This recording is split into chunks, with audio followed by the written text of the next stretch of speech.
My name is Heidi Walsh, and I'm 30 years old. Last month, at a family dinner, my parents dropped a bombshell. "Stop being selfish," Mom snapped, slamming her fork down. "That store is a free house. Sell it to your brother, or you're no longer our daughter." The room went silent. My brother smirked, thinking he'd won.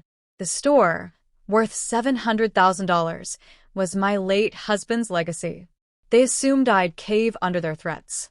I didn't. I just smiled, stood up, and walked out the door. They had no idea what was coming. A week later, they showed up at the store with a realtor, expecting to take over. Oh, how they wished they hadn't. Want to know why? Stick around. This gets wild. If you've ever faced a family ultimatum, share your story in the comments and smash that subscribe button for more drama. Before that dinner changed everything, my life was a very different story. I met Nolan Fisher, my husband, 7 years ago at a bustling Birmingham art fair. His easy laugh and sharp mind caught me off guard. We clicked instantly, trading ideas about design and sustainability over coffee. Nolan dreamed of opening a natural food store in 5 Points, a place where locals could buy organic produce and feel part of the community. I was a freelance graphic designer juggling client deadlines, but his passion drew me in. Together, we planned every detail of the store. Nolan handled the business side, securing a $300,000 loan and negotiating with suppliers. I designed the logo, crafted the signs, and built a brand that felt warm and authentic. After 2 years of late nights and shared dreams, the store opened, valued at $700,000. It was our pride, a symbol of our partnership. Nolan wasn't just a dreamer. He was a doer. He spent weekends sanding shelves, charming vendors with his sincerity, and sketching expansion plans on napkins. We'd sit in our tiny apartment, laughing over takeout, plotting how the store could grow into a chain. I felt unstoppable with him by my side. My freelance work thrived, attracting clients who loved my minimalist style, but the store was our true legacy. We talked about having kids, traveling, moving into a bigger home someday. Those moments felt like they'd last forever. Then one stormy night, it all fell apart. Nolan was driving back from a supplier in Montgomery when a truck ran a red light. The police called at 1 a.m. I raced to the hospital, heart pounding, but he was already gone. The grief was suffocating. I couldn't sleep or eat, but I kept the store running. Every product, every shelf held a piece of Nolan. Letting it go would have meant letting him go. Growing up, I was always invisible to Mom and Dad. They poured their attention into my brother, their perfect son. At 12, I won a state art competition, but they missed the award ceremony for his baseball tryouts. In high school, they bought him a brand new car while I scraped together cash for a secondhand laptop to start my design work. His C-average report cards earned glowing praise. My straight A's got a shrug. When I earned a scholarship to college, they didn't even attend my graduation. My brother, though, got a lavish party for barely passing. I learned to push forward alone, building my career without their support. Nolan was different. He saw my talent, celebrated my victories, and believed I could do anything. Losing him left a void no one else could fill. Mom and Dad never valued the store. To them, it was just a paycheck, something to hand to their favorite. They assumed I'd fold like I always had under their pressure. But this time, I wasn't that overlooked kid anymore. Nolan's memory gave me strength, and I wasn't about to let them take what we'd built. A week after that tense dinner, everything shifted. I sat in a small office downtown, across from Lois Bennett, my lawyer. She adjusted her glasses and slid a document across the desk. "This is Nolan's will," she said, her voice steady. "He left the natural food store in 5 Points to you, Heidi. It's legally yours, fully and completely." The words hit me hard. The store, valued at $700,000, was Nolan's legacy, our shared dream. I'd kept it running since his death, pouring my heart into every decision. Lois explained the details. No liens, no disputes, just my name on the title. I clutched the papers, feeling Nolan's trust in me all over again. My parents and brother had no claim, no matter what they thought.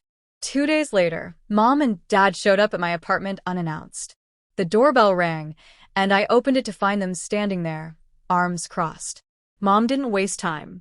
"We heard about the will," she said, her tone sharp. "That store should help your brother, not sit in your hands." Dad nodded, face stern. "It's only fair. He needs it more." I stood frozen, gripping the doorframe. They hadn't even asked how I was coping without Nolan. The store wasn't just a business, it was my last connection to him. But to them, it was just a cash machine for their favorite child. They pushed past me into the living room, settling on my couch like they owned the place. Mom leaned forward, eyes narrowing. "Your brother has a chance to invest in a tech startup. It's his big break. Sell the store, split the money, and give him what he deserves." I stared, disbelief washing over me. Brent, lounging in the corner, chimed in. "Come on, Heidi. Don't hog it. I could make millions with this." His smirk reminded me of every time Mom and Dad had bailed him out, failed classes, wrecked cars, dead-end jobs. The store was worth $700,000, yet they acted like it was pocket change for his dreams. I took a deep breath, meeting their gaze. "The store is mine," I said, my voice firm. "Nolan left it to me, not him." Mom's face twisted. "You're being selfish, just like always." Dad pointed a finger, voice sharp. "Think about family. Don't make us choose between you and your brother." The threat stung, but it wasn't new. They'd always chosen him.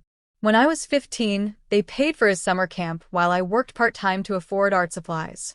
At 20, they covered his rent when he dropped out of college, but ignored my graduation. Now they wanted to strip away Nolan's gift to me.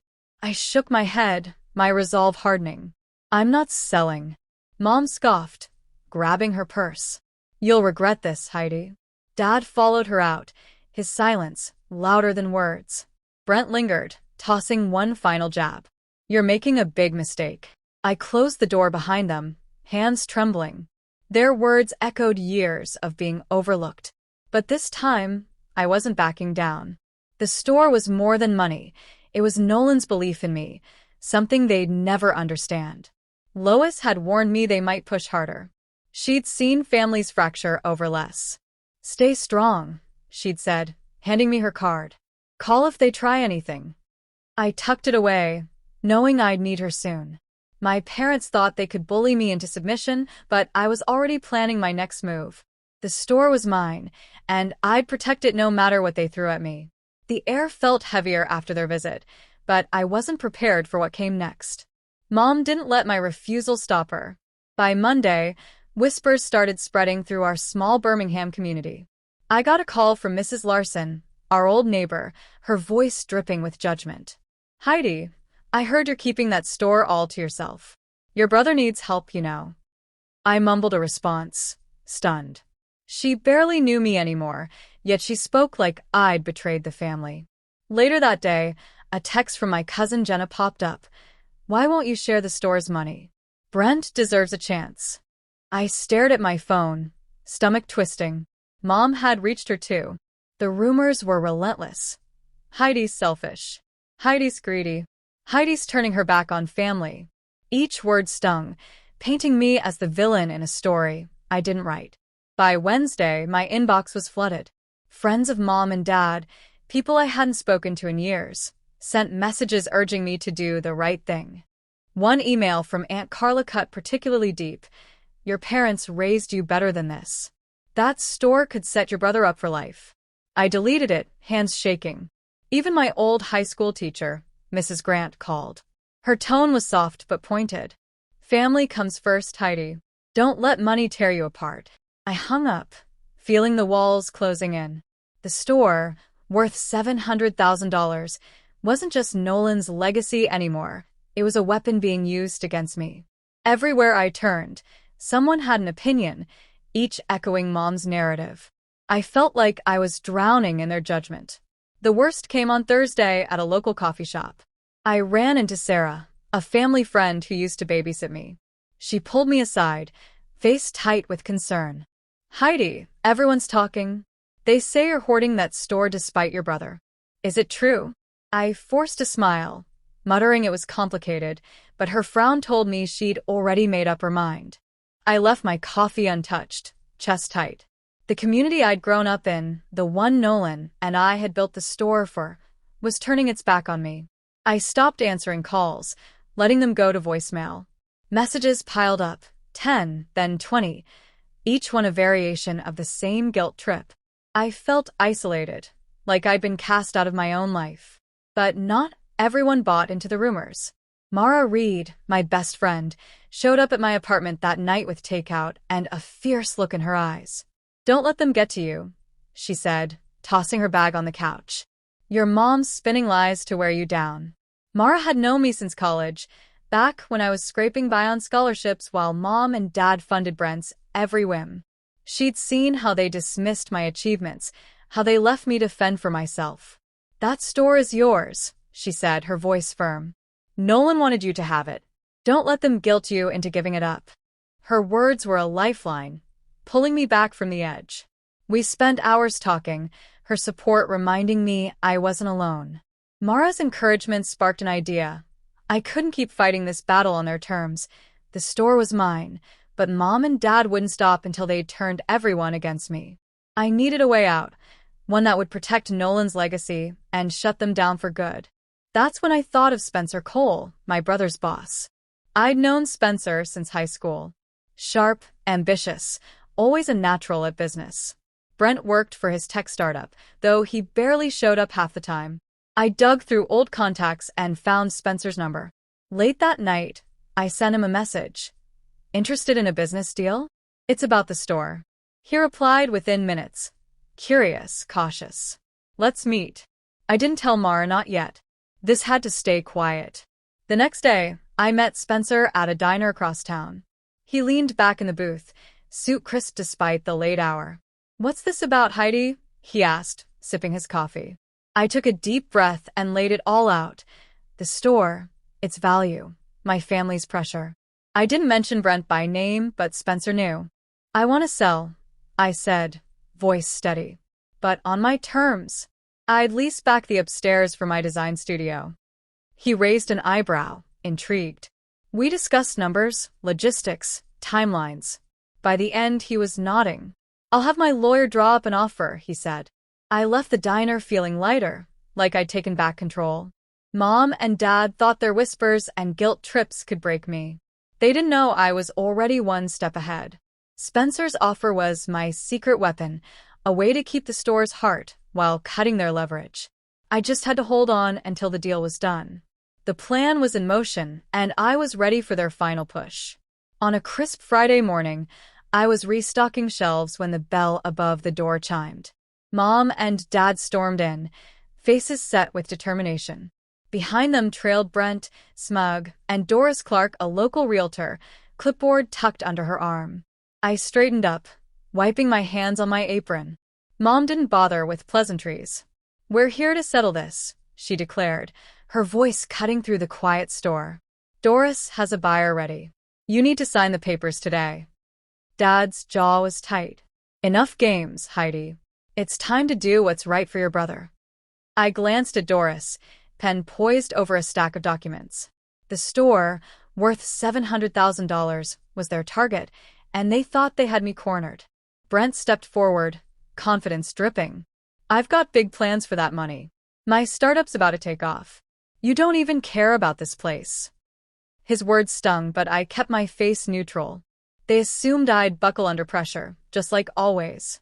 Doris cleared her throat, offering a practiced smile. "I've got a cash offer ready, Heidi. It's a fair deal. You could walk away with a clean slate." I looked at her, then at my family, their eyes gleaming with expectation. They thought this was their moment of triumph, that I'd hand over Nolan's legacy without a fight. I took a deep breath. "You might want to hold off on that paperwork." Before they could respond, the back door swung open. Spencer walked in, calm, suit sharp as ever. His presence shifted the energy in the room. "Morning, Heidi," he said, then turned to my family. "I'm Spencer Cole, the new owner of this store." The words hung in the air like a thunderclap. Mom's mouth dropped open. Dad froze, hands clenching. Brent's smirk vanished, replaced by pure shock. Doris fumbled her clipboard, eyes darting between us. What do you mean? New owner? Mom finally stammered. Spencer crossed his arms, voice steady. I bought the store from Heidi last week. Deal's done. Papers signed. It's mine now. I watched my family's faces crumble. Dad sputtered. This is outrageous. You can't just sell it without telling us. I stepped forward, voice firm. I didn't need your permission. Nolan left it to me, not you. Brent turned red, pointing at Spencer. You're my boss. How could you do this? Spencer raised an eyebrow. Business is business, Brent. You should know that by now. I let the moment sink in before dropping the next surprise. I'm leasing the upstairs space, I said, gesturing to the staircase. It's my new design studio. I'm staying right here. Mom's eyes widened, voice shrill. You're leasing from him after all we've done for you? I almost laughed. All they'd done was push me aside for years, favoring Brent at every turn. Now, they were facing the consequences of their own game. Doris, clearly out of her depth, started packing her papers. I wasn't informed of any sale, she muttered, glancing at Mom. This changes everything. Spencer turned to Brent, tone professional but cold. Since you're here, let's talk about your role. I need someone to manage inventory downstairs. You're hired starting Monday. Brent blinked, face a mix of disbelief and anger. Work here for you, he spat. Spencer didn't flinch. Take it or leave it. I don't tolerate slackers. I watched Brent struggle, ego bruised. He'd expected a windfall, not a job under his boss's thumb. Mom grabbed Dad's arm, voice shaking. This isn't over, Heidi. You've made a terrible mistake. They turned to leave, Doris trailing behind her, deal in tatters. As the door slammed shut, a weight lifted. The store was no longer a burden, but I'd kept its heart. The upstairs space was perfect for my design work, quiet, bright, entirely mine. Spencer and I had agreed on a fair lease, giving me freedom to grow my career, while he ran the business below. The dust had barely settled when my family's next move unfolded. Brent started working at the store the following Monday, hired by Spencer as a freelancer to manage inventory. I'd see him every morning, slouched behind the counter, eyes avoiding mine. The tension was palpable. He'd shuffle past my design studio upstairs, muttering under his breath whenever I passed with a client's mock-up in hand. One day, as I arranged a new logo display, he snapped, "You think you're so clever, don't you?" I ignored him, focusing on my work, but his resentment hung heavy in the air. The store, once a haven for Nolan's dream, now felt like a battleground. Brent's presence was a daily reminder of Mom and Dad's favoritism, their belief that he deserved what I'd fought to keep. Yet I held my ground, sketching designs in my studio, determined to make it my own space. Downstairs, Brent's work was sloppy. He miscounted shipments, misplaced orders, and barely spoke to the staff. Spencer noticed, pulling me aside one afternoon. "He's not cut out for this," he said, shaking his head. "I gave him a chance because you asked, but he's on thin ice." I nodded, unsurprised. Brent had always relied on Mom and Dad to clean up his messes, failed ventures, unpaid bills, half-hearted jobs. Now, under Spencer's watch, no one was bailing him out. I felt a strange mix of pity and resolve. He was my brother, but I couldn't let his failures drag me down. Each day, as I walked past him to my studio, I steeled myself against his glares, focusing on the designs that were slowly rebuilding my career. Meanwhile, Mom and Dad weren't done. They hired a slick lawyer, Roger Tate, to challenge the sale of the store. I got a call from Lois Bennett one evening. "They're claiming the sale to Spencer was fraudulent," she said, calm but firm. "They're saying you coerced him under duress." I nearly laughed at the absurdity. Coerce Spencer, the man who'd built a tech startup from scratch? I met Lois at her office the next day, a small space cluttered with legal files. She spread out the contract I'd signed with Spencer, pointing to each clause. "This is ironclad," she said.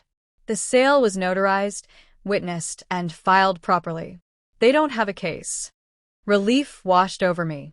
Lois's confidence was a shield, protecting the choice I'd made to honor Nolan's legacy in my own way. The lawsuit dragged on for weeks, eating up my parents' savings. Late one night, they called, voices sharp over the phone. "You're tearing this family apart," Mom accused, venom lacing her words. Dad chimed in, "We're doing this for your brother's future. Why can't you see that?" I gripped the phone, knuckles white. "You've never cared about my future," I said quietly. "This store was Nolan's gift to me, not Brent's." They hung up, but their anger lingered, a reminder of a rift too wide to bridge. Lois kept me updated through her emails, a steady stream of reassurance. Their lawyers were grasping at straws, she wrote after a court hearing. The judge isn't buying it. I trusted her, but the stress of the lawsuit weighed on me, making every day at the store feel heavier. Gradually, the community began to shift. Clara Evans, my neighbor, stopped by one morning with a batch of homemade cookies. "I heard what your parents are doing," she said, eyes kind but fierce. "They've been telling everyone you cheated them, but I know better. You've always been the hard worker." Her words warmed me, a rare moment of support in a sea of doubt. Later that week, Leonard Hayes, a local grocer who'd known Nolan, pulled me aside at a farmer's market. "Your folks are spinning lies," he said, voice gruff. "Nolan built that store for you, not them." I told everyone at the co-op the truth. Clara and Leonard's support spread, countering Mom's narrative. Customers returned, their smiles genuine as they bought produce and chatted about my designs. The tide was turning, slowly but surely. Brent's attitude didn't help his cause. He showed up late, ignored Spencer's instructions, and snapped at customers. One afternoon, I overheard him arguing with a cashier over a misplaced delivery. "This isn't my fault," he shouted, storming off. Spencer called him into the office, patience clearly wearing thin. I didn't eavesdrop, but Brent's slumped shoulders as he left told me everything. My studio upstairs became my sanctuary, a place where I could focus on my work without his bitterness. I landed a new client, a local cafe in need of branding, and spent hours sketching logos. Each stroke felt like a step toward reclaiming my life. A month later, Lois called with the final verdict. "The judge dismissed their case," she said, her voice triumphant. "The sale stands. Your parents have no legal claim." I sank into a chair, the weight of the past month lifting off my shoulders. Mom and Dad's last attempt to take what wasn't theirs had failed. They'd spent thousands on a lawyer, only to lose. I imagined their faces when they realized their golden child wouldn't get his way this time. Brent, still stuck working under Spencer, had no choice but to face the consequences of his own lack of effort. Meanwhile, Clara and Leonard's support grew stronger. They organized a small event at the store, inviting locals to see my design work displayed upstairs. "You're part of this community," Clara told me as we set up. "Don't let them make you feel otherwise." Their kindness, paired with Lois's legal victory, gave me a sense of closure.